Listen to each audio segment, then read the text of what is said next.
Acho que a palavra foi meio forte, né? Mas o que eu tô falando é o seguinte, ó. Ninguém nasce ateu. O ateísmo é uma construção. É uma construção. Porque ou uma desconstrução, no caso dele. Então, mas porque, por exemplo, a obviedade aponta para um criador. Por exemplo, sim. Você acabou de falar aqui da empresa que fez aqui. Mirali. Obviamente, para você chegar aqui, tá tudo aqui organizado, alguém fez. Sim. Porque eu não posso acreditar que isso aqui evoluiu do acaso e chegamos aqui e estava assim. Porque é complexo demais para uma evolução. Uma evolução tem a ideia do... Por exemplo, você está andando no deserto do Saara, por exemplo, e aí você acha uma câmera fotográfica dentro do negócio de couro lá, da bagagem, da bag dela lá de couro. Aí escrita lá Canon, ou Sony, sei lá o quê, e você liga e tá pegando. Aí você olha e fala, caramba, eu não sei, eu não manjo, tava tipo 30 megapixels, não sei o quê, da última que tem. O que você pensa? Você pensa que aquilo foi formado devido a milhares de anos, e areia, e não sei o quê, e tal, e formou aquela câmera? Ou você pensa assim, não, isso aqui é complexo demais para ser formado do nada. Se isso aqui foi criado, e se é criado, tem um criador inteligente por trás. Esse criador tem que ser pessoal, porque os detalhes da escolha apontam para uma pessoa. Sim. Esse ser, ele tem que ser inteligente. Esse ser, então, ele é pessoal, ele é inteligente, ele é sábio, ele é poderoso. Por quê? E a gente está falando de uma câmera, tá? Esse ser pode ser o dono da Sony, por exemplo. Sim. Mas o que eu estou falando é que a criação aponta para um criador. Ou você acha que aquela câmera se formou do nada de milhões e milhões de anos. Aí você fala assim, não, isso aí é uma idiotice. Ok, mas é isso que o ateu defende quando fala da complexidade da vida humana. Quantos megapixels tem o seu olho chileno? Quantos? Então, qual é mais complexo? O olho de um bebê ou uma câmera da última geração? Obviamente que é o olho de um bebê. E por que o bebê veio de uma... sabe, uma evolução interminável de milhões e bilhões e milhões e tal. Ou seja, a complexidade da criação faz qualquer pessoa que não tem instrução como eu olhar e falar assim, isso daí é muito complexo, alguém criou. Tem um criador por trás. Logo, o ateísmo, ele precisa ser construído dentro da pessoa para negar isso que eu estou chamando de obviedade. Eu discordo da obviedade e tem aí um furo no seu argumento, professor, porque eu concordo com você que as coisas elas têm que partir do mais simples para o mais complexo, né? E é o que diz a teoria da evolução. Inclusive, a teoria do Big Bang foi desenvolvida por um padre, né? Por isso que eu falo que é uma idiotice quando o ateu diz que ser ateu é mais inteligente ou não, isso não tem nada a ver. Agora, quando a gente parte do pressuposto de que as coisas evoluem do mais simples para o mais complexo, isso não encaixa na ideia de um criador, porque a gente coloca um criador mais complexo primeiro do mais simples. Entende? Deus, a gente inverte o Deus, um criador, um design inteligente. Entende? Então, assim, perguntar o que tinha antes do tempo é uma coisa que é a mesma coisa de perguntar o que tinha antes da concepção. Então, quando a gente pressupõe um criador, a gente pressupõe que antes do mais simples teve algo mais complexo. E é ilógico esse pensamento. Por quê? Por quê? Porque se o pressuposto é que a gente sai primeiro do mais simples para o mais complexo, então, quem para ter o mais simples... Então, primeiro, não, porque tudo, você acabou de falar, você falou assim, a câmera, para começar a câmera... Deu o exemplo da câmera. Você tem que pegar cada peça, construir cada uma, ir juntando e tal. Então, sempre do mais simples para o mais complexo. O que é o mais simples nesse exemplo? A câmera desmontada. E o que é o mais complexo? A câmera montada. Então, mas o mais complexo não é quem monta a câmera? Exato. Então pronto. Sim, mas tudo no universo tem que ter partido primeiro, então, do mais simples, para poder chegar no mais complexo. Como que você explica, então, na sua palavra, porque a gente já entendeu essa linha de raciocínio do pastor César Cavalcante, da criação de Deus, que criou o homem, a natureza, os céus e a terra. Não explico. Não explico. E não, eu tô tudo bem com isso. Mas tudo bem, mas você acredita em algo. Você acredita que a gente não está aqui por acaso e do nada, porque o nada não cria nada. A gente, de alguma forma, foi criado tudo isso que a gente está pegando. É tangível. Ser humano, copo. Olha só, existem diversas teorias. E por que eu falo que eu não explico?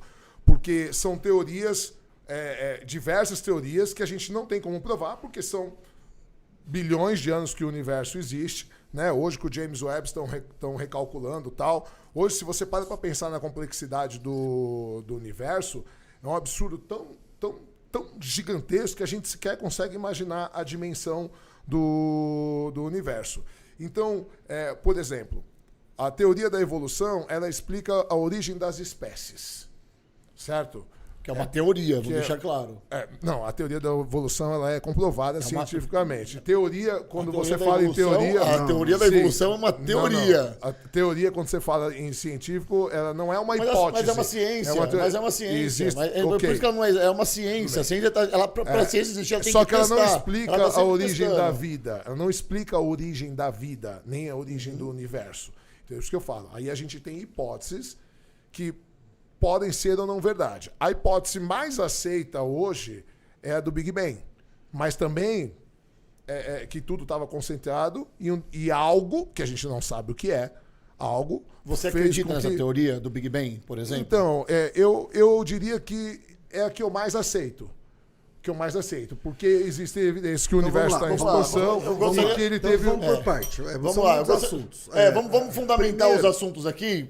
Que eu gostaria que a gente não falasse um em cima do outro e que um terminasse uma resposta que fosse mais sucinto na resposta. Pra gente continuar assim uns assuntos. Se for pra um em cima do outro, vamos pro jiu-jitsu. Jiu-jitsu, exatamente. A gente leva vantagem aqui. Exatamente. Agora eu vou pegar minha mochila aqui. Pô, deixa eu mandar um abraço. Estou vendo aqui o Dr. Marcos Eberlin. Acho que o maior cientista da América Latina.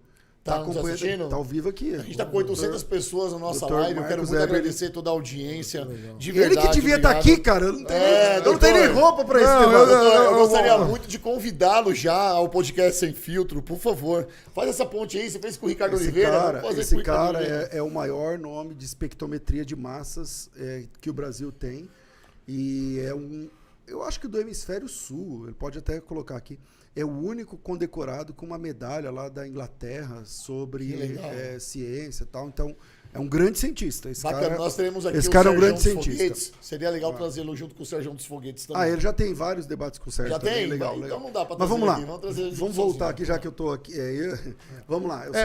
Só para deixar claro que eu não sou físico, astrofísico, então também assim. Tá tudo bem. Então não tenho como explicar algumas coisas. Parece que você gosta bastante de ler. Tem um livro de um cara chamado Michael Behe, chamado A Caixa Preta de Darwin. Vamos lá. A ciência, chileno, ela como que eu vou dizer? Ela é investigativa. Claro, concordo. Ela é especulativa, investigativa. Ela não pode ser dogmática. A ciência existe para fazer os estudos, certo?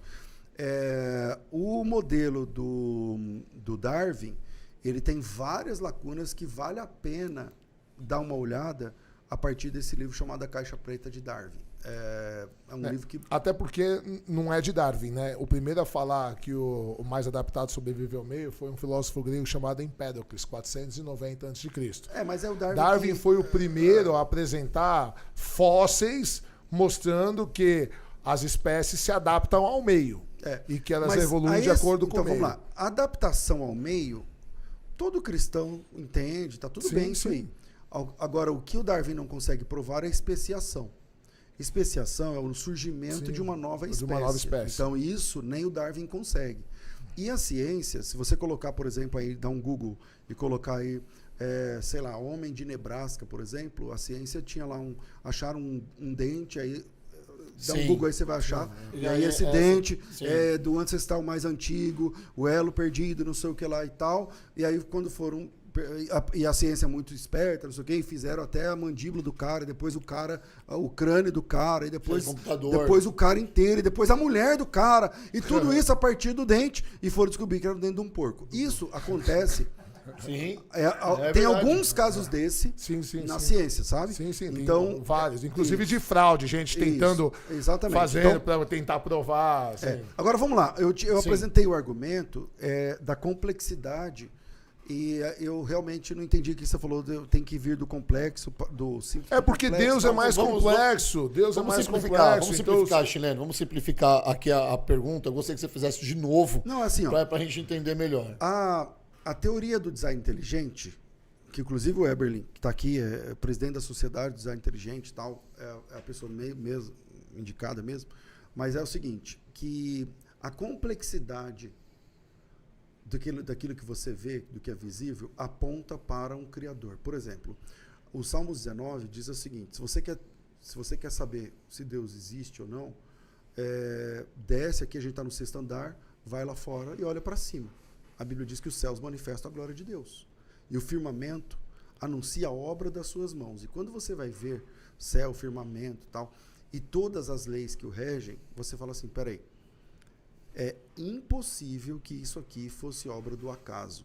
Tipo assim, o acaso, o nada, criar tudo isso que eu estou falando aqui, que é tão complexo e tal. Então, quando você diz assim, não dá para saber, não dá não sei o que e tal, então você também tem fé, só que você tem fé na outra coisa. Não tenho fé, essa que é a diferença. Eu não sei explicar e eu não fico buscando coisas que eu não sei explicar, essa é a diferença. Então, e você acredita que essa é a resposta, que não tem como explicar. Não. Por enquanto eu não tenho evidências. Até porque, olha só, você falou da ciência, é verdade, a ciência é investigativa e existem coisas que a gente está atrelado à tecnologia. Vou dar um exemplo. Mais ou menos por volta de 300 a.C., um dos filósofos que desenvolveu a teoria do átomo, chamado Demócrito, um dos atomistas. Tomos, do grego, quer dizer divisão, e o prefixo a, como a gente viu, é negação. Então, ele dizia que se você pegar a matéria, porque naquela época os pré-socráticos, eles ficavam discutindo qual que era o archê, né? O elemento da vida, e um falava que era o ar, o outro falava que era água, o outro falava que era... Enfim, o outro falava que era o éter, que era uma coisa que ninguém sabia e tal. E aí Demócrito fala assim, não, você pega a matéria, divide, e vai chegar numa partícula tão pequena que é indivisível. Átomos, o que não pode ser dividido. Demorou, e ela foi ridicularizada na época, demorou 2.500 anos para a ciência conseguir provar que tudo é feito da mesma matéria, tudo é feito de átomo. O Dr. Eber aceitou, viu? Aceitou? Doutor, cortar. Manda pra gente, por favor, no nosso direct. Eu mando pra Manda você. um convite, eu vou mandar o Kiko, vai ser um prazer Desculpa, recebê-lo aqui no nosso podcast. Eu tenho certeza que o senhor vai fazer um podcast sensacional e eu já tô aqui, com um friozinho na barriga para recebê-lo aqui. Chileno, se eu posso só te interromper, porque em cima da pergunta dele, dentro da sua resposta, me veio várias outras perguntas, e é para você e depois a mesma pergunta pro pastor, tá? Se você não acredita em Deus, como é que você explica, por exemplo, você também não acredita em Jesus, por exemplo? Não, diferente. Eu acredito em Jesus. Acredito que existiu um Jesus histórico. Um Jesus histórico. Um líder judaico. Que fazedor de milagres. Não acredito em milagres. É onde eu quero chegar. Porque, por exemplo... Aí a academia, e aí com todo respeito, tá? Sim, não tô desmerecendo, mas assim, a gente faz a distinção entre um Jesus histórico e um Jesus mitológico, que virou filho de Deus, que fazia milagres. Eu vou ter espaço para você falar sobre isso. Eu só terminar meu raciocínio e minha pergunta, agora você responde e ele responde a mesma pergunta. Porque se você não acredita, se você acredita na evolução humana e você não acredita em Deus, como é que você explica, por exemplo, os dons naturais das pessoas? Você acha que vem com a evolução o dom das pessoas? O que acontece? Hoje, a gente sabe que o Homo sapiens, que é a nossa espécie, diferente do que a gente pensava quando a gente era novo, que a gente é mais velho, né? A gente estudava uma linha evolutiva, tinha um Homo erectus, um Homo de Neandertal, e a gente pensava que um evoluiu para o outro. E hoje a gente já sabe que esses hominídeos conviveram entre si. Né? Inclusive, eu estou sendo estudado, eu faço parte de um estudo da Universidade, Logos Universidade na Califórnia, nos Estados Unidos, e fizeram todo o meu mapeamento genético. E dentro do mapeamento genético de todos nós temos X% do homem de Neandertal. Tá? Então existiu, inclusive... Se falar que você é a evolução do homem de Neandertal, eu vou chamar o Pablo Marçal para vir aqui. Inclusive, todos nós temos um percentual, e aí você tem percentual de origem europeia, X% judaica, até porque nós somos brasileiros e é um povo miscigenado. Exato. E o mundo inteiro é miscigenado. Ok. Então, assim, não existe povo puro. Então, mas vamos lá. Vamos lá, né? Só pra gente não perder Então, para eu terminar a sua pergunta. Então, o que acontece? Eu acredito que nós somos frutos, os dons naturais são frutos de interações, né, de variação genética. Assim como, se você, por exemplo, a minha esposa é loira do olho azul. Eu tenho 2 filhos, um filho nasceu loiro do olho azul, o outro nasceu com o olho castanho mel, mais claro. Mas o mesmo que nasceu parecido comigo, ele é muito mais claro que eu. Ele tem a cor da pele da mãe. Então, os dons vão nascer de acordo com as interações interraciais. Perfeito. A pergunta que eu quero fazer para o senhor não tem nada a ver com o que eu falei para ele aqui. Foi só uma pergunta que veio na cabeça. Mas eu quero voltar na resposta dele quando ele fala do Big Bang. Para o mundo cristão, para nós somos cristãos, o Big Bang é uma grande balela. Como é que o senhor vê essas pessoas defendendo, por exemplo, a teoria do Big Bang, pastor César Cavalcante? Bom, primeiro, é só você pensar que o que é a teoria do Big Bang? Existe o nada. Existe o nada. Então, quem defende a teoria do Big Bang, ele não crê que Deus criou tudo. Ele crê que o nada criou tudo. O nada é esse Deus. O nada é o Criador. Ele não vai dizer, não, mas eu não creio que ele é um criador. Tudo bem, ele pode não ter características pessoais. Mas o que criou o nada? Ou melhor, o que criou tudo? O nada. Então era o nada, era o vácuo, aí uma poeirinha cósmica menor que a ponta de um alfinete, e não sei o que lá. E aí daqui a pouco ela explodiu. É possível haver explosão no vácuo? Né? Aí explodiu, e aí gerou todos os planetas e buracos negros. Ele citou o James Webb. O James Webb, na verdade, é um problema para os ateus. O James Webb virou um problema para os ateus. Especial porque ele fotografou as galáxias prontas. Ele fotografou as galáxias prontas. O que refutava isso está a teoria. resultando em, inclusive, conversão de cientistas. Quando eu falo conversão, não é para a igreja X, PTO. Estou falando que eles estão revendo essa questão e colocando e voltando-se para estudar mais sobre Deus. Entende? Aliás, a própria teoria da relatividade do Einstein, ela não funcionava até que o Einstein colocou um ponto de partida, quer dizer, teve um início. Agora, veja que interessante. O único documento antigo que narra a criação como tendo início, o universo como não sendo infinito, porque até tempos atrás, cara, a gente estudou essa época. Sim. O universo era infinito, não sei o que lá. Agora, ninguém mais fala isso. Até ninguém porque, mais fala isso. porque assim... Então, só concluindo. Então, todas essas evidências, elas são problemas para serem resolvidos por aqueles que se declaram ateus, na minha concepção. Entendeu? Por favor, professor. Eu vou discordar que é um problema, porque assim, o ateu, ele nega a existência.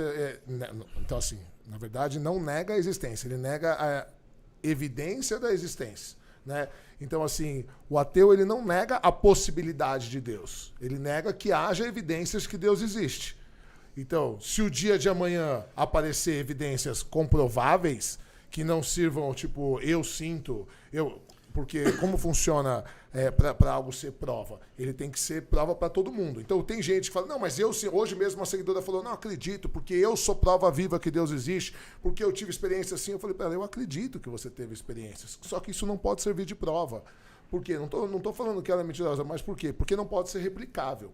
Né? Agora, o que acontece? A premissa do Big Bang, e eu não estou falando aqui que eu concordo 100% com o Big Bang, até porque eu não sou um estudioso dessa área, ela é a mesma de Deus. É aí que está. É a mesma premissa. A premissa que os gregos usavam de que o universo sempre existiu. A matéria do universo sempre existiu. Se ela está em expansão ou não, se ela estava condensada ou não, se ela explodiu aí tem um problema ou não. na teoria, porque se a matéria sempre existiu, alguém criou a matéria. Alguém criou a matéria. Mas é a mesma premissa de Deus. Se Deus existiu, quem criou Deus? Ele sempre existiu. É a mesma premissa. Mas é que Deus não é uma coisa. Mas entende? É a mesma premissa. A matéria é uma coisa. Mas Deus é um ser. Se ele é um ser, não importa qual seja a materialidade dele, então a diferença ele entre teve nós, que ter origem. A diferença entre nós então que é a mesma premissa. Eu creio que há um que é eterno, e esse um é um ser pessoal. O senhor crê que um é eterno, e esse ser é uma massa. Só essa diferença. Pode ser. Pode ser. Então tá mais pra agnóstico do que pra ateu. Não, ele crê que existe, mas ele crê que existe. Porque o universo uma massa. existe, o universo existe. Tudo bem, eu vou deixar você fazer uma pergunta. Vou deixar você fazer uma pergunta pro pastor agora, que chegou a hora de você fazer a pergunta pra ele. Mas, chileno, o que gera vida? Como que a vida é gerada pra você? Vida não gera vida? Então, mas aí eu vou te falar a minha percepção, tá? Sim. E eu não sou cientista, claro. Não sou nada. O que eu acredito, inclusive eu fui no Sem Groselha e eu falei sobre isso. Para mim, chileno, a vida ela é um processo natural que existe em milhões de partes do universo. E a vida inteligente, para mim, pelo que eu estudo, ela é autodestrutiva, tá?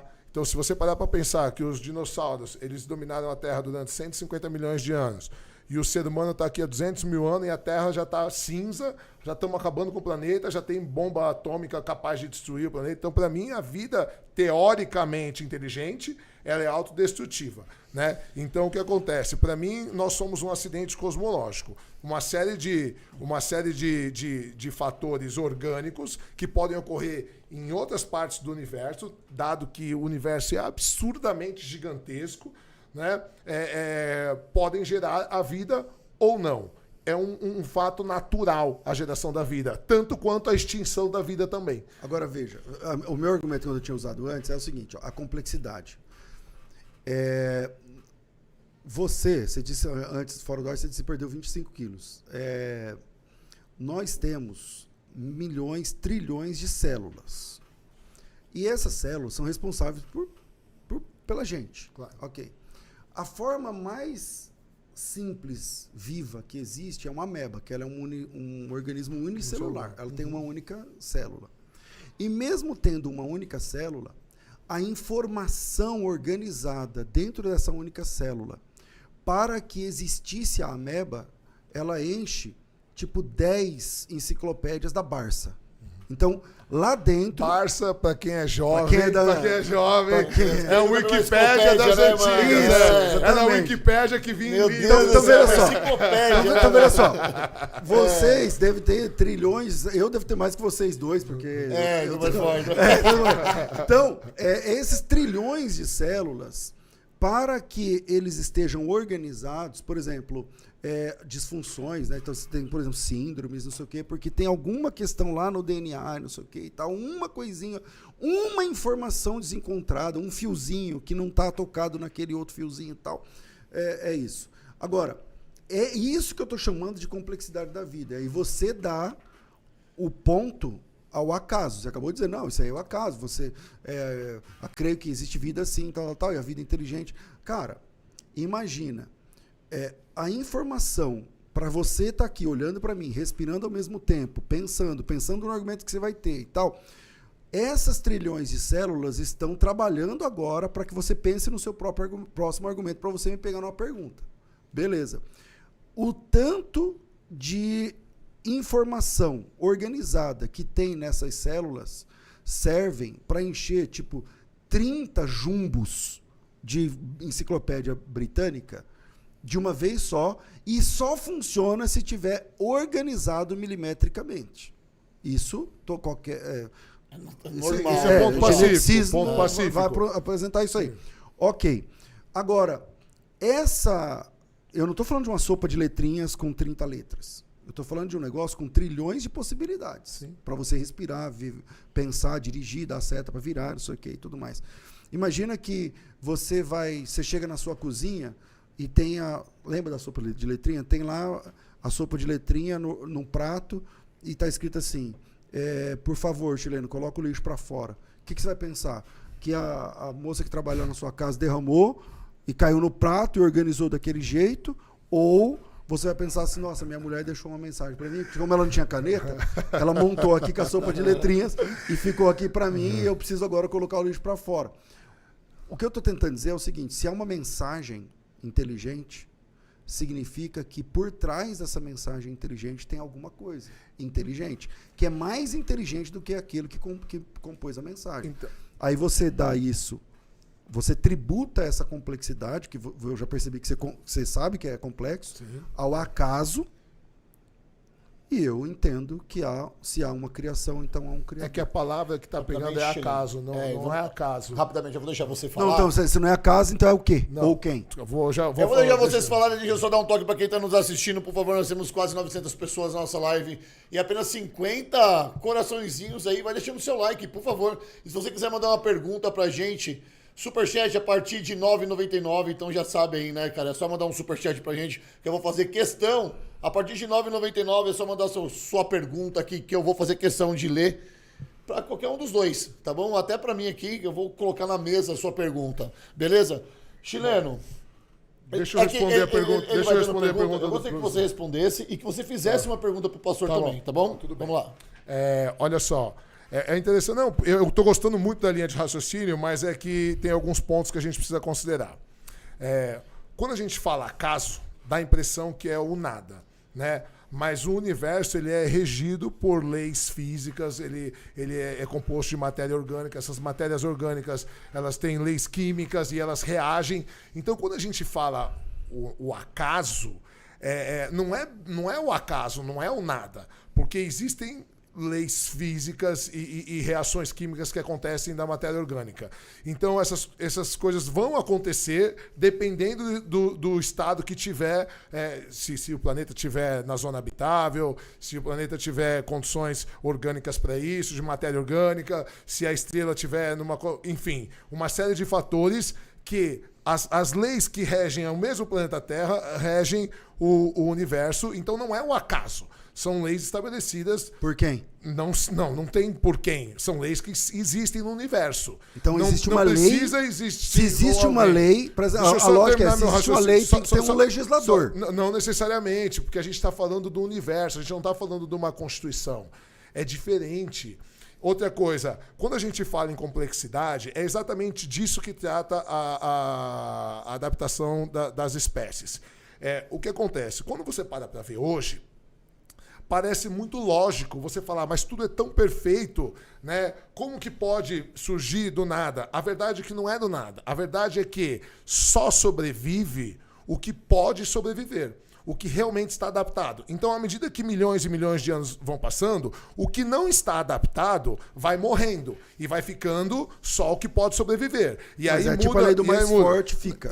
O mais adaptável, não o mais forte, o mais adaptável. Então, e ele vai se adaptando a cada situação. E à medida que vão passando os milhões de anos, a complexidade dos organismos vai aumentando. Então, quando você olha no final hoje, por exemplo, claro que parece, foi o exemplo que você deu da câmera, você fala assim, como que é possível, né, uma coisa tão complexa, um neném se formar, o DNA, é óbvio, quando você vê isso, você fala assim, cara, é muito complexo, mas quando você para pensar que são milhões e milhões e milhões de anos onde só sobrevive o que é possível sobreviver, ela vai desenvolvendo a complexidade por eliminação. Porque o que não é possível ficar vivo, quando tem qualquer variação genética, uma se adaptou bem ao meio, a outra não, a que não se adaptou, ela vai morrer. E aí vai sobreviver só a que é mais adaptável, que é a mais... E aí vai ter uma outra evolução, e aí ela vai se sobreviver só a mais adaptável. E essa complexidade vai aumentando. E aí quando você olha hoje, você fala assim, cara, é muito perfeito. É muito perfeito, sim, eu concordo. E não é tão perfeito assim, porque continua nascendo criança com defeito, continua uma série de problemas genéticos e tal. Então, ainda tem muita coisa para melhorar. Que também é uma coisa que me pegou com o design inteligente, né? Se fosse assim tão perfeito, ter erros muito básicos em alguns designers. Mas essa é a adaptação, né? A adaptação é isso. A gente vai sobrevivendo só o que é possível. E como só o que é possível, vão sobrevivendo os mais complexos, os que estão mais adaptados. Então não é do nada. Não é simplesmente assim, do nada aconteceu assim, como no passe de mágica, como no caso de uma sopa de letrinhas que caiu no chão. São milhões e milhões de anos, são gerações. A gente está já a quinta tivemos 5 extinções em massa já no planeta. Sim, Chileno. E só nessa que o ser humano se desenvolveu. Eu preciso. As respostas elas estão muito longas. Nós temos 1h30 de Pô, vim preparado para 4 horas. Nós temos 1h30 de podcast. Eu preciso muito que você sintetize a sua resposta, até para o povo de casa tentar entender também, porque muita gente está aqui no nosso chat e não está conseguindo entender as respostas. Então, assim, quanto mais curta a resposta for e mais direta, mais tempo a gente tem para esse debate aqui, tá bom?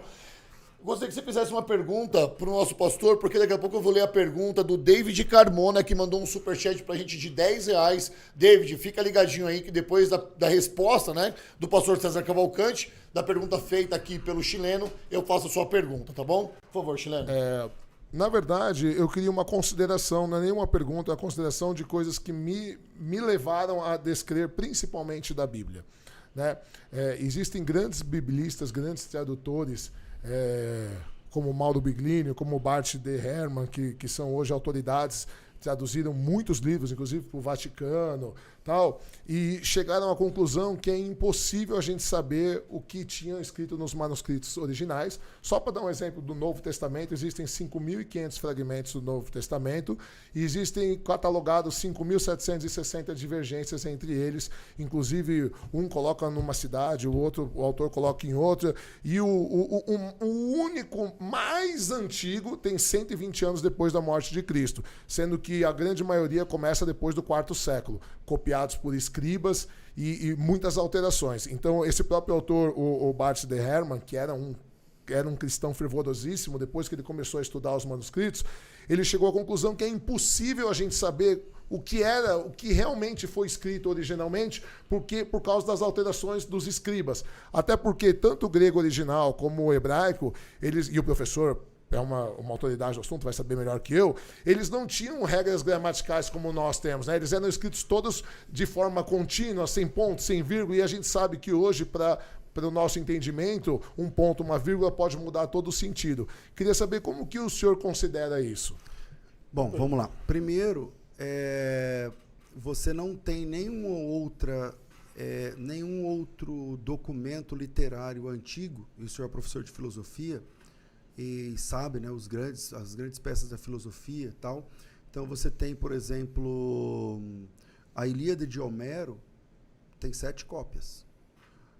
E o Novo Testamento tem quase 10.000 cópias. Então você não tem nenhum documento antigo com tanta cópia como você citou o Novo Testamento. Minha área é mais o Antigo, mas vamos falar do Novo Testamento.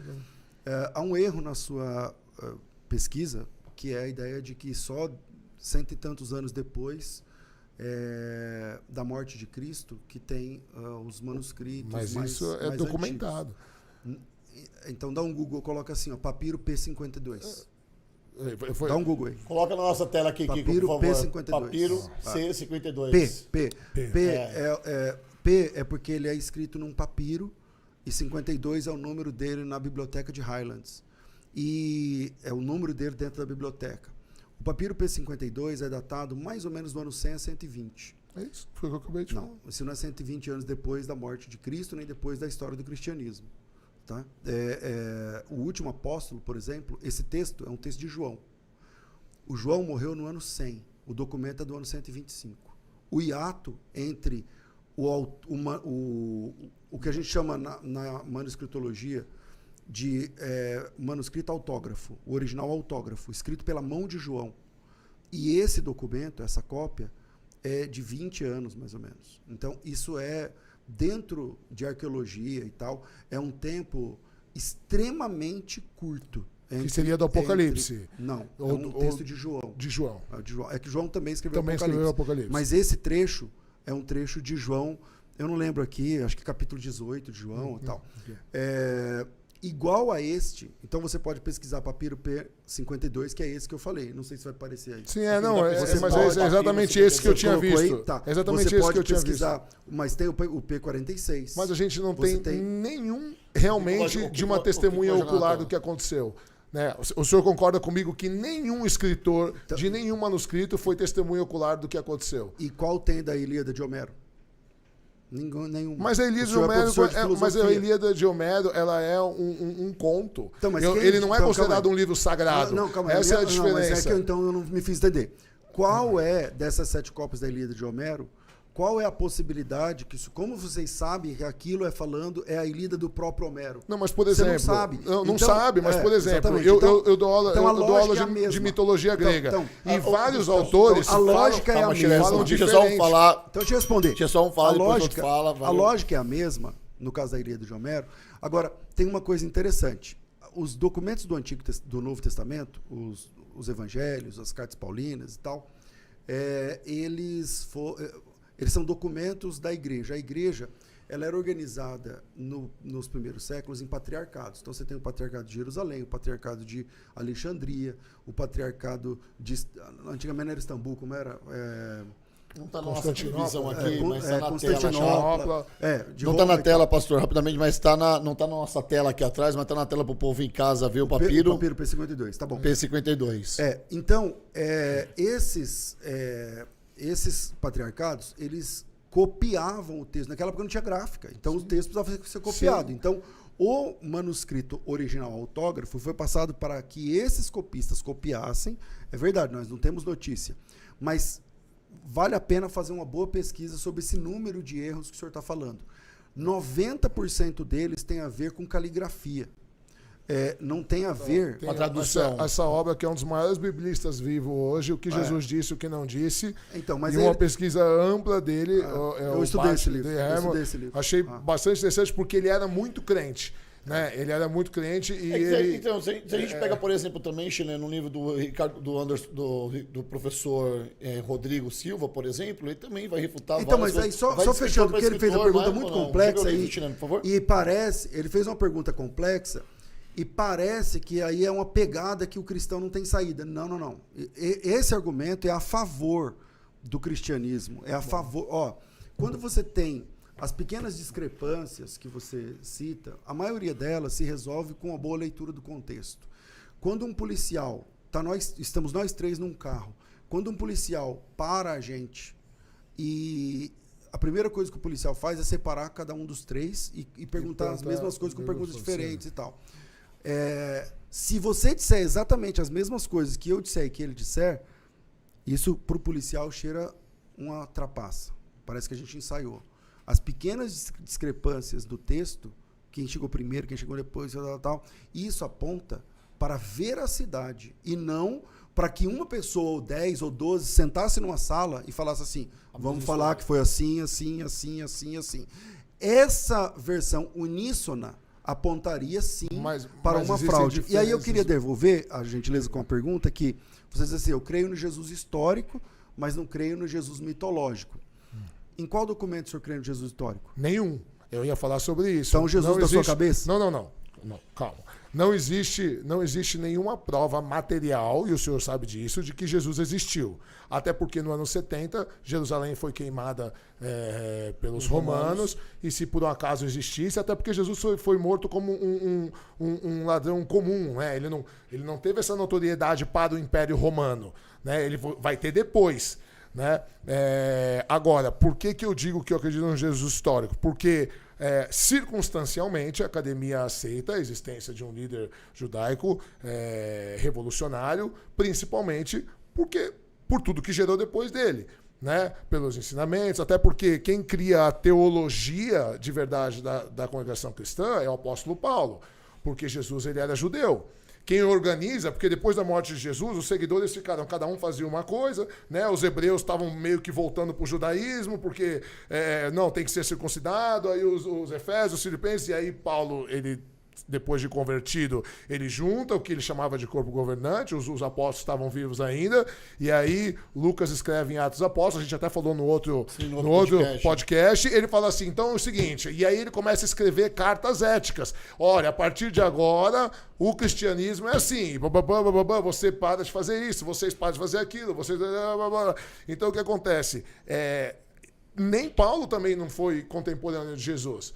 Tudo o que ele soube é do que os outros falavam. Então vamos consertar as coisas. Contemporâneo viveu perto. Calma. Paulo e Jesus eram sim contemporâneos. Eles só não conviveram. Sim, exatamente. Perdão, eu usei a palavra errada. Não foi testemunha ocular das coisas de Jesus. Eu perguntei para você, a pergunta que eu fiz é... Eu tenho 3 superchats para ler e eu vou ler todos. Jesus histórico... E eu perguntei para você, com base em qual fonte? Com base no que a academia aceita circunstancialmente. Porque inclusive mudaram... Qual documento? Nenhum. Documento nenhum. Então o Jesus que eles creem é da cabeça deles. Não. Não, porque o que acontece? O documento tem que ser aceito. Então, esse é o problema de negar a Bíblia, chileno. Não, cara. Você quer negar a Bíblia de um lado e fala assim, eu creio no Jesus histórico. Eu falo, mas com base em qual documento? Não, mas eu creio porque eu penso, o que eu penso, tá? Não em documento nenhum, eu penso assim, porque até tem uma linha da arqueologia, da filosofia, que acredita que Jesus nunca existiu, que ele foi um personagem criado pelo apóstolo Paulo. Existe essa linha, embora eu não concorde. Mas não da filosofia. Não. Da filosofia, sim. Não, a filosofia anterior, Não, você é professor de filosofia, sim, eu cara. sei, mas a filosofia ela é constante. A filosofia continua existindo hoje. Como existe uma mesma linha professor, existe uma mesma linha que também pensa que Sócrates nunca existiu, porque ele nunca deixou nada escrito, não tem nenhuma prova material, que ele é um personagem inventado por Platão. Mas então eu Platão, penso assim... Você tem o Platão falando Sócrates. Então, tem só o Platão, entende? Então, assim, na verdade tem um outro discípulo, por isso que aceita que Sócrates existiu, porque um outro que fala mal de Sócrates, além de Platão, porque senão seria só Platão. Então, assim, ou existiu um líder realmente judaico que foi... que tinha uma certa instrução e que levou pessoas, multidões e tal, ou Paulo era um cara muito foda que inventou um personagem muito foda que mudou o calendário do planeta. Então eu acho mais fácil acreditar que existiu um líder histórico realmente que foi o líder mais destacado. Você tem coragem de morrer por uma mentira? Não. Você pode morrer por uma mentira desde que você ache que é verdade. Claro, sim, claro. Se Paulo inventou o cristianismo, por que ele morreu por isso? Eu não digo que ele inventou o cristianismo, ele criou a teologia, é diferente. Então, mas assim, ele criou a estrutura teológica. Era um cara muito não sei o que, usou até uma palavra tal. Mas é por isso que eu tô falando que eu acredito no Jesus histórico, porque se Jesus não existiu, então foi Paulo que inventou ele. Ok, e esse Jesus histórico que você acredita, ele é baseado em qual documento? Em nenhum, acabei de explicar nas circunstâncias. Então tem que ficar claro que é da sua cabeça, certo? Não é da minha cabeça, são então, das circunstâncias. As circunstâncias de que existiu um cristianismo depois, existiu uma mudança de calendário no planeta, existiu um povo perseguido em nome de Jesus. Essas são circunstâncias. Como você sabe que existiu um cristianismo? Porque existem documentos do primeiro século falando sobre os cristãos. Então existiu Cristo. Cristianismo, Cristo. Sim. Com base em qual documento? Os documentos dos romanos, de que o povo... Mas isso bem depois da morte de Jesus. De que existia um povo chamado cristãos, que seguiam um tal de Cristo, e que eles eram subversivos, e que eles eram perigosos para... Os pergaminhos não faz sentido. Acho que vale a pena, calma aí, vale a pena estudar. Eu tô falando com um cara que é professor de filosofia, então, cara... eu estou sempre aberto a estudar. Sempre. Claro, Públio Cornélio Tácito é um cara século II que fala sobre a existência de Jesus sem crer nele. Sim. Ele comenta que Jesus Cristo era um pregador da Galileia, não sei o que lá, que morreu, que ressuscitou. Flávio Josefos, ele era fariseu, contemporâneo, inclusive, dos apóstolos. Ele nasceu no ano mais ou menos 50 e poucos. Ele era um historiador. Era um grande historiador, reconhecido mundialmente sobre a história, especialmente da Palestina. Ele fala da existência de Jesus. Plínio, o jovem, fala da existência de Jesus. Fora da curva. Então eu estou falando de autores não cristãos, alguns deles inclusive com críticas. Tá? 200 anos depois, professor. Não é 200 anos depois. 100 anos depois, 200 anos depois, que estão falando sobre o cristianismo, sobre o que prega o cristianismo. Que o Brasil, que houve escravidão aqui no Brasil? Sim. Faz 100 e poucos anos. Como é que você pode crer? Porque existem documentos comprovando. Porque você está 100 e poucos anos depois e você tem acesso aos documentos. É a mesma coisa deles. Eles estão 100 e poucos anos depois e tinham acesso tinham contato a toda com uma os vasta fonte de pesquisas daquela época. Isso eu vou discordar, professor, porque a maioria dos cristãos eram iletrados. A maioria dos cristãos eram iletrados. Peraí, vamos lá. A maioria dos cristãos eram iletrados. Da onde surgiram todos esses manuscritos? Porque existiam alguns poucos que eram letrados. Que fizeram quase as cópias. Só que então, quando Constantino cristianiza o império, aí ele institucionaliza o cristianismo. E aí, oficialmente, começam a ter... Porque só começa a ter escribas profissionais copiando a Bíblia a partir do ano 400. Aí isso eu não posso aceitar. Não, Mas é verdade. Só começa a ter escribas no Antigo Testamento, oficiais, profissionais. Não, os escribas já existiam. Não. Profissionais. Já existiam. Sim, mas da lei judaica, não da lei judaica, não do cristianismo. As pessoas estão falando pra mim assim, o chileno está desconfortável porque tem 2 cristãos aqui. Não, falando, tô desconfortável, eu tô deixando ele falar, eu tô tentando intermediar, mas tem algumas coisas que o chileno tá falando aqui que como cristão não tem como eu falar alguma coisa, gente. Então, mas eu tô falando como pesquisador, não tô falando como ateu. Tudo bem, eu quero que você guarde essa informação. Lê o superchat, vai. Eu preciso ler, então chegando, tem 8 superchats aqui, cara, e eu preciso aproveitar, tá? Então, guardou essa informação dos 400 anos dos escribas? Tá bom, tranquilo. Guarda essa informação, por favor, que vai dar caldo, tá? David Carmona, respeitando você aqui, meu amigo, eu falei que ia ler sua pergunta, né? A pergunta é pro pastor. Se o pastor tivesse nascido na Índia, ele acreditaria em Cristo? Bom, é uma pergunta meio subjetiva, né? Porque a gente não sabe o que teria acontecido, mas... Se eu nascesse na Índia... Bom, hinduísta? A Índia tem 33 milhões de deuses. Né? Então, se eu tivesse a sorte de ter ouvido o apóstolo dos pés sangrentos, dá um Google aí. Quem foi o apóstolo dos pés sangrentos? É um indiano que pregou o evangelho na Índia e ganhou milhares de almas. Então, pode ser que se eu tivesse ouvido esse pregador, né, podia ser.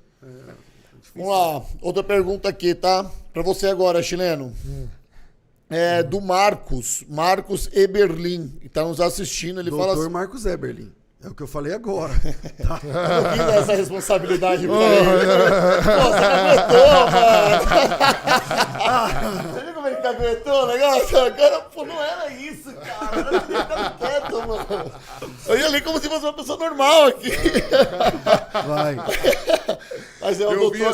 então tudo bem, é o doutor Marcos. Então vamos lá. Chileno, já estudou as leis da química que reagem às reações químicas? Darwin espera que você não saiba química, mas eu sei, Darwin morre na química. Bom, eu não sou químico, doutor. O senhor é muito mais, tem muito mais propriedade de falar do que eu. Só que para que exista vida, existem processos químicos, e existe matéria orgânica, existem condições favoráveis à vida que são necessárias. Na verdade, para que exista vida, existe cerca de 120 condições específicas para que a vida exista no planeta Terra. 122, obrigado. Então, assim, existem processos químicos que fazem parte da constituição da vida. Agora, como isso gerou? Eu não sou professor de química, eu sou professor de filosofia. Né? Eu pergunto muito mais por quê do que afirmo. Vamos lá, a gente tá chegando na confortável, né? Não, mas é verdade, o meu trabalho é questionar, não é afirmar. Outra pergunta aqui, o David Carmona mandou mais um superchat de 10 reais. Ele fala: Constantino, Inquisição, caça às bruxas, escorram sobre esse assunto, por favor, se der tempo. Eu prometo que a gente vai falar isso, porque eu quero chegar também no livre-arbítrio, tá bom? E o David Carmona mandou mais um superchat de 20 reais e já gastou 40 reais pra gente aqui. Sócio aqui. Daí é um sócio. Então, estão apenas falando de Cristo. Existem mais de 4 mil deuses catalogados. Qual religião devo seguir? Ele está falando aqui qual religião ele deve seguir. Você quer falar? Então, na verdade é o seguinte, inclusive vocês são ateus também. Vocês são ateus. A única diferença minha para vocês é que eu descreio de mais um Deus que vocês, que é o seu. Né? Pra gente só existe um Deus. Os outros 4 mil, 3 mil, 7 mil. Então, mas é isso que eu tô te falando. É exatamente igual eu. Você é exatamente igual eu. Você crê um Deus agora, te convertendo. Não, você é igual eu. Você não acredita que existe nenhum Deus mais. A diferença minha para você é que eu desacredito de um Deus a mais, que é o seu. Não, mas o nosso Deus não é o seu. Essa que é a diferença. Mas um Deus a mais, por exemplo. Porque, a nossa câmera aí tá pulada ali, tem que você pode dizer que o seu Deus é verdadeiro e o Deus do muçulmano não é? Kiko, nesse caso, posso responder? Por favor, nesse caso é o mesmo Deus, né? Não, porque o muçulmano, ele vem 700 anos depois e ele diz que o cristianismo estava certo. Tá dentro do Alcorão. Foi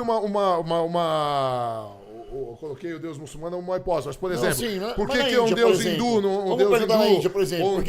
Porque, por exemplo, se na Índia eles têm um Deus para orar pro sol, eles têm um Deus para orar pro mar, eles têm um Deus orar pela lua, nós acreditamos num Deus que fez tudo isso. A gente não precisa de um Deus específico para a lua, para o sol. A gente ora para um Deus genuíno, um Deus único. Tá errado ainda, Kiko. Tá muito pro lado aqui. Mas o que diz que o okay. seu é de verdade e o dele não? Porque a gente acredita que o nosso Deus a gente é o criador, acredita, sim. esse é o ponto, é o ponto, a gente acredita. Quando a gente parte de a gente acredita, é subjetivo, é sempre subjetivo, entende? É isso, porque olha só, o que eu queria falar, uma coisa que eu escrevi no começo do meu livro, por isso que é engraçado que um livro que eu defendo Deus, e é de verdade, eu defendo Deus, porque eu digo assim, quando a gente fala de Deus, de alma, de inferno, de reencarnação, de uma série de outras coisas, de lei do retorno, um monte de coisa e tal, a gente está falando de metafísica, tá? Então, da origem do grego, physis é o que é matéria, físico, e o prefixo meta quer dizer além. Então, tudo que é metafísica quer dizer que está além do plano físico. Então, tudo que é metafísica é improvável. Improvável não no sentido estatístico, improvável no sentido de não poder ser provado. Por quê? Porque está além do plano físico. Porém, aonde está o erro de muitos ateus? E aí eu falo de verdade.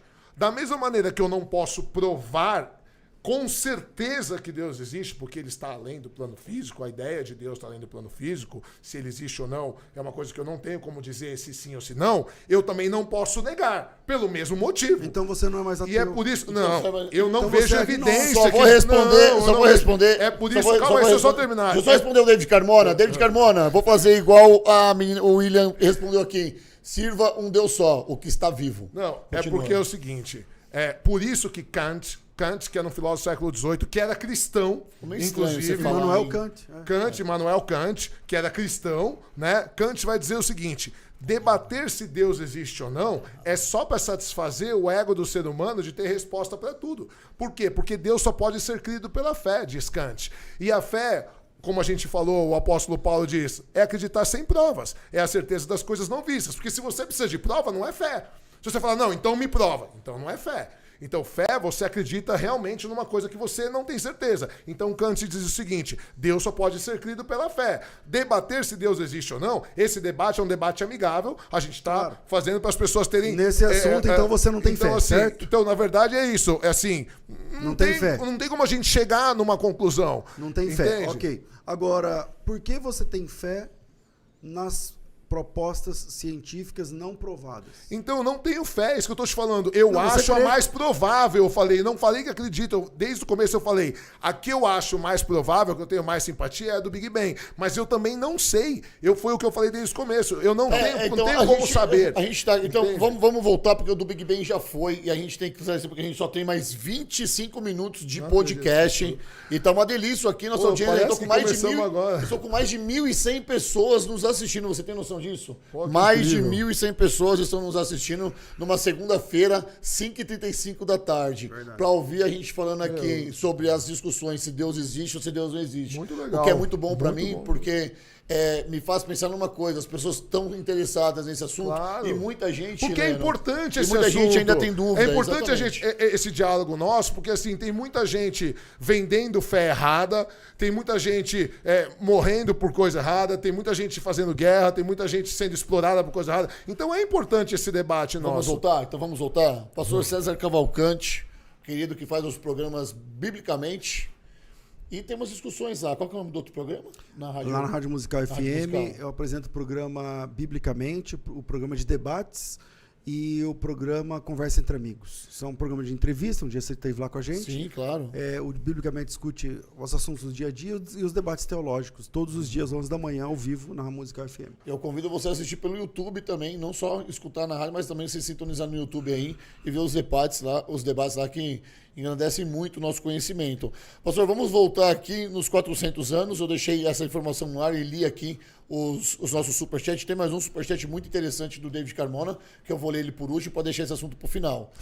Vamos voltar nos 400 anos onde o Chileno falou. A palavra é toda sua, pastor César Cavalcante. Eu nem lembro que ele falou de 400 anos. Não, eu falei o seguinte, só começaram a ter escribas oficiais, profissionais, para replicar o Novo Testamento a partir do ano 400. Deixa eu te dar alguns dados sobre isso. Antes eles eram cristãos esforçados. Tá bom, Chileno. Ué, não.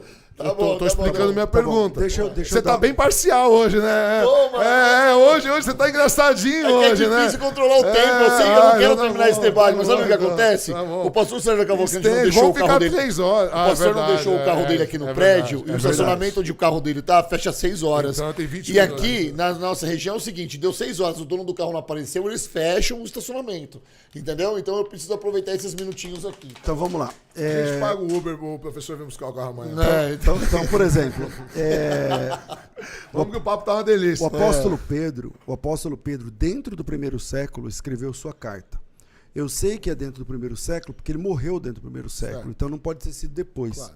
E lá ele diz assim, ó: tende por salvação, longanimidade, que o nosso Senhor Jesus, igualmente o nosso amado irmão Paulo, nos escreveu, segundo a sabedoria que lhe foi dada, ao falar acerca desses assuntos, como de fato costuma fazer em todas as suas epístolas, nas quais há pontos difíceis de entender, que os ignorantes e instáveis deturpam como fazem com as demais escrituras. Peraí, esse texto está dizendo que Paulo já tinha escrito suas cartas dentro do primeiro século e que essas cartas já eram recebidas como escrituras dentro do primeiro século. Isso é antes do tataravô do Constantino nascer, porque o Constantino está no século IV, e nós estamos aqui no século I. Então, aqui já tem documentação para dizer que as cartas de Paulo, mais ou menos 13, 14 epístolas, já eram chamadas de escrituras dentro da Bíblia. Agora, essa ideia de que não haviam escribas, no sentido profissionalmente, tal. Bom, vamos lá. Tem duas escolas de copistas para copiar inicialmente os textos do Antigo, e aí depois a igreja pegou essa ideia para copiar os textos do Novo Testamento. Existem os maçoretas, existem os soferim. A minha área é o hebraico, então você pega lá um texto, sei lá, Gênesis 1:1, Bereshit bara Elohim, et ha-shamayim, et haaretz, tal. Beleza, você lê o texto. Nem vamos conseguir chegar no Elohim que eu queria falar também. Então vamos lá. O texto, o copista, ele copia, não é bem copista, tá? Ele desenha exatamente igual. A caligrafia vira a mesma. O espaço da página, da margem para uma palavra é a mesma e tal. Se ele erra o espaço... Uma pena que escorrega... Por que eles eram chamados de copiador? A palavra ali é soferim, mas soferim em hebraico não significa copiador, copista, significa contador. Por que eles eram chamados de copistas? Porque imagina que nesse livro seu aqui, tem aqui 200 letras. Aí ele pega a primeira letra e verifica no manuscrito original, vê se é a mesma. Pega a última, verifica se é a mesma. Pega a do meio, verifica se é a mesma.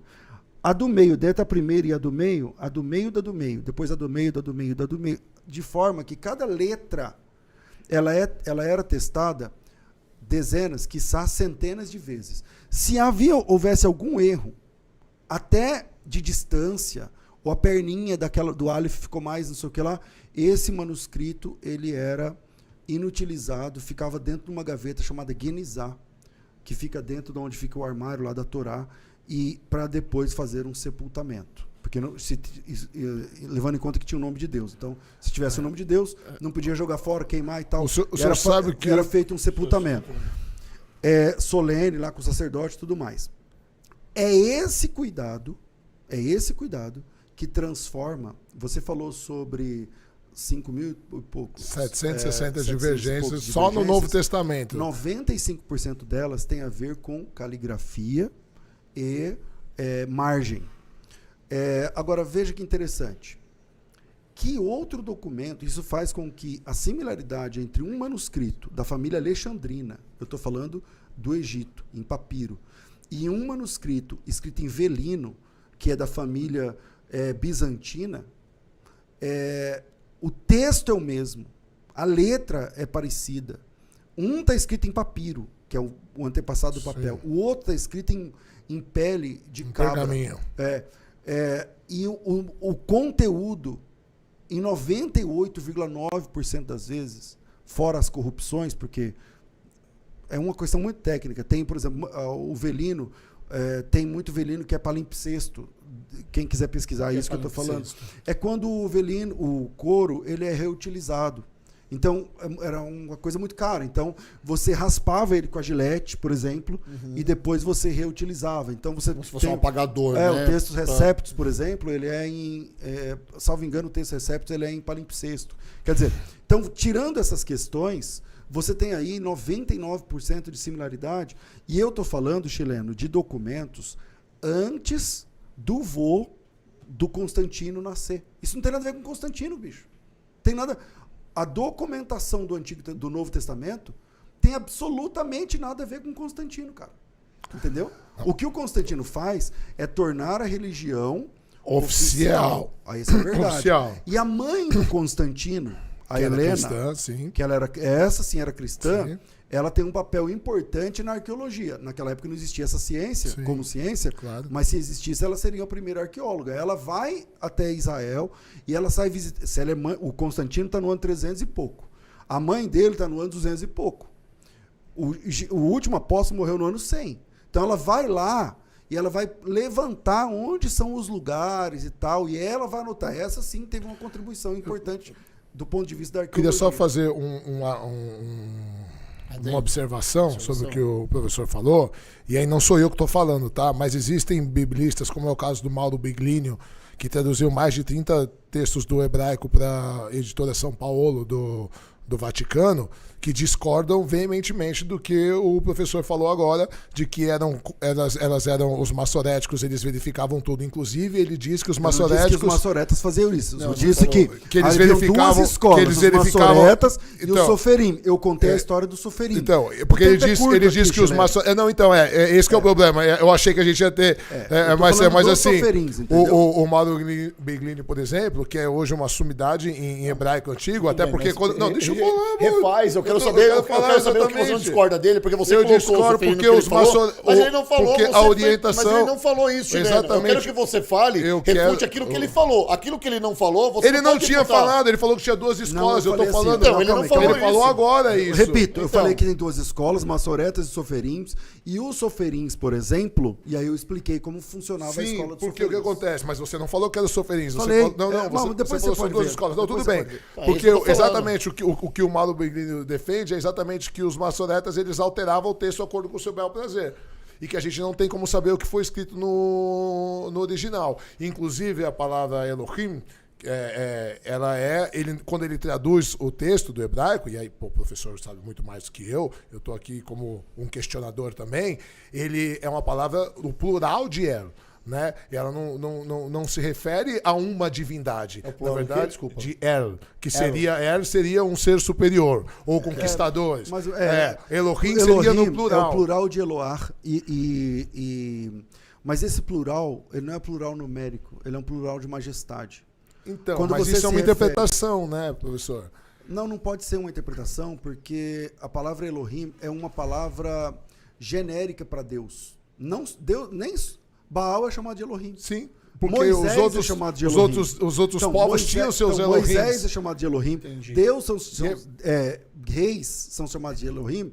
E aquele rei é uma única pessoa. Então o plural é de majestade. Você já ouviu falar numérico. do livro que ele escreveu, A Bíblia Não é um Livro Sagrado? Ele fala exatamente sobre isso, como no original do hebraico, até porque quando a Bíblia começou a ser escrita, o hebraico nem existia. Né? Por exemplo, Moisés ele era filho ele foi criado, supondo que Moisés realmente existiu, era num Egito antigo. Supondo que ele existiu, porque a gente não tem provas que ele existiu. Eu acho engraçado, acho legal. É porque assim, você está partindo da premissa, porque olha só, que a gente tem que entender uma coisa. Você falar isso, porque assim, é engraçado. É engraçado para você, mas é porque a gente está partindo de premissas diferentes. Quando você parte da premissa que a Bíblia ela é a verdade absoluta, por isso que para você é engraçado. Como eu não acredito na Bíblia, para mim, eu tenho que fazer essa... Eu não estou falando que é mentira, mas eu tenho que fazer essas suposições. Então, entende? Porque eu não acredito que a Bíblia é a verdade. Os judeus, os cristãos e os islâmicos, quer dizer, se juntar toda essa galera... Nós estamos falando de 85% da população só bastam os judeus, porque todos vieram do judaísmo. Mas então, só bastam os judeus. 85% das pessoas que moram nesse planeta, acreditam na existência de Moisés. Mas porque eles vieram da mitologia judaica. Todos vieram da mitologia judaica. Então, não faz diferença. Bastava os judeus acreditarem. Porque tanto o cristianismo como o islamismo, eles vêm das tradições e de um texto que foi escrito para os judeus. Você defende o Jesus histórico, certo? Você defende Jesus histórico. Eu aceito o Jesus histórico. Agora, tudo bem. Você aceita que ele existiu, ok. Esse Jesus histórico que você defende, ele crê na existência de Moisés. Ele cita Moisés. Sim, ok. Mas não quer dizer que o que ele falou era verdade. Eu aceito que ele existiu. Não quer dizer que eu aceito que o que ele falou é verdade. Embora eu acho que tem muita coisa legal na Bíblia, até porque eu uso às vezes nas minhas palestras, mas assim, então, tem muita coisa que eu também não acredito, porque eu não acredito que a Bíblia é a verdade absoluta. Mas já que você você se apresenta assim como um pesquisador e tal, é legal. Por favor. É legal, eu quero deixar um texto para você pensar, e esse texto, peraí, eu tinha achado ele aqui, eu acabei pesquisando outro versículo.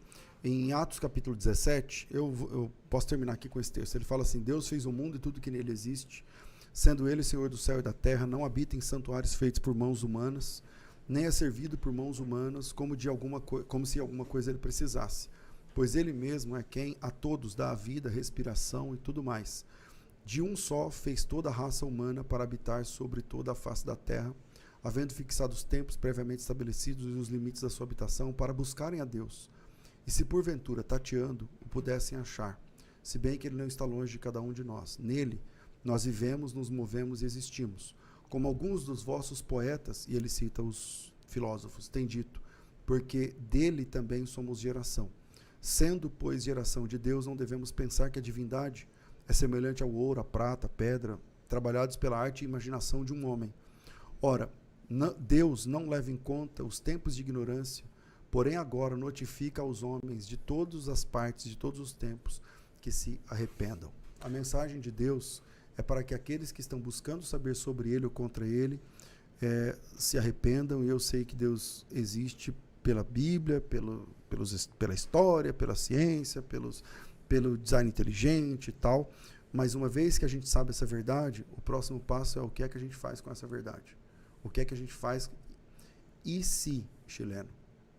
E se Deus existir? Então, essa é a questão que eu queria chegar. É a questão. Desde então, uma boa ideia é... Porque foi uma das coisas que me levou a descrever. Eu posso porque fazer se uma Deus... Só que assim, eu descobri agora que o meu carro vai ficar fechado, então eu quero ir embora. Cara, tem 5 minutos ainda, que vai descer rapidinho. 5 minutos para fechar o carro, não para ficar aqui. Chileno, vai ficar para uma outra, mesmo, mas assim, eu queria que vai ficar para a próxima, fica tranquilo. Porque você falou que leu a Bíblia quando você tinha ali seus 5, 6 anos, e até os 10 anos você terminou a Bíblia.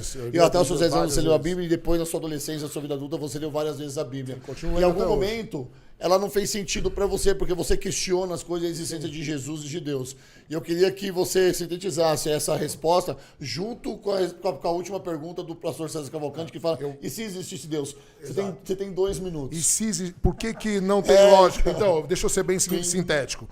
E se existisse Deus, e Ele é amor, e Ele é todo-poderoso, e Ele é onisciente, aonde está Deus quando uma criança está sendo estuprada? Para defender o livre-arbítrio do estuprador, a criança merece ser estuprada. Isso eu falo porque eu trabalho com um grupo de repressão à pedofilia e eu sou patrono de um orfanato. São questões desse tipo que me fizeram começar a questionar a Bíblia. Por que há tanta maldade no mundo? Né? Se ele pode te ajudar a arrumar um emprego, se ele pode te ajudar a fazer coisa melhor, por que ele não pode salvar uma criança que às vezes é violada pelo próprio pai anos e anos seguidos? Entende? Então isso vai contra a ideia de um Deus todo amor, todo poderoso e onisciente. É ilógico, e essa ilógica que me pega, entende? E por isso eu não gosto de falar isso, porque eu não gosto de botar dúvida na fé dos outros. Eu acho que as pessoas têm o direito de crer no que faz bem. E, por exemplo, você é um cara que eu adorei que você se converteu, porque você é uma pessoa muito melhor hoje. Então eu prefiro você crente do que descrente, que só fazia merda. Se for só isso, estava bom. Exatamente. Então, assim, mas isso é uma das coisas que me pega e você me pegou. Isso que me levaram a descrer. Por que tantas coisas? E aí, infelizmente, a gente não tem tempo. É isso. Só vou fazer aqui, ó. O Carmona, ele manda a última pergunta. Agradeço por ler minhas perguntas. Eu fui a países onde Jesus viveu. Por que lá não aceitam ele? Carmona, essa é uma pergunta que vai ficar no ar para um próximo debate. Eu vou conversar com eles aqui no off, vou convidá-los para vir, talvez na próxima semana ou na outra, para a gente bater mais um papo de 1h30. Eu preciso respeitar aqui o pastor César Cavalcante. E o nosso tempo, nosso podcast tem 90 minutos. Se você está chegando agora, fique ciente. Nosso podcast é um podcast de 90 minutos. O caldo engrossou aqui hoje, senhoras e senhores. Eu agradeço muito pela audiência de todos vocês. Chileno, sua consideração final. Cara, eu só queria agradecer, na verdade, e chegar à conclusão, de novo, eu queria citar Kant, que a gente nunca vai conseguir provar se Deus existe ou não, então a gente não pode dizer nem que sim, nem que não, mas eu acho interessante a gente fazer esses debates para que as pessoas não sejam enganadas por pessoas que usam a fé para poder desvirtuar ou fazer proveito delas. Pastor César Cavalcante, suas considerações finais. Eu agradeço, creio que foi um bate-papo muito proveitoso e respeitoso, e os assuntos aqui tratados. E eu deixo esse texto de Atos capítulo 17 para o chileno, para as demais pessoas que estão acompanhando, que Deus diz que lá